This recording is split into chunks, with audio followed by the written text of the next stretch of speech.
vous allez vous arrêter et vous allez le faire dans l'autre sens. Il faut passer la ligne. Tout le monde doit passer la ligne. Voilà. Assis-toi sur la chaise, Julie. Dans la salle, vous savez, tout le monde peut participer, hein, il y a la place pour tout le monde.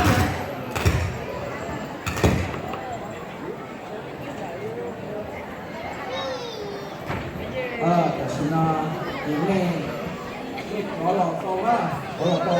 Ô, thì nó như sinh lò phá đấy, là sản xuất qua.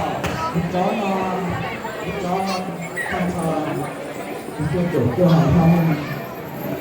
Nhớ họ lúc cán tu nào là lúc sau sự người nào.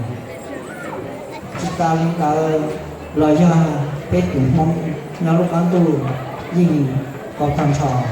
Lúc sinh lò ta, lúc sinh chết qua. Lúc chó nó cả lo, lúc sinh chết qua lại. Cờ cái này cái gì cho lầu. Cờ nó ca do rồng. Cờ cái trồng tu, trồng xài. Do nó cần tao, cần đỡ. Cờ tao do nó ngủ qua tù. Chứ qua rồng nữa.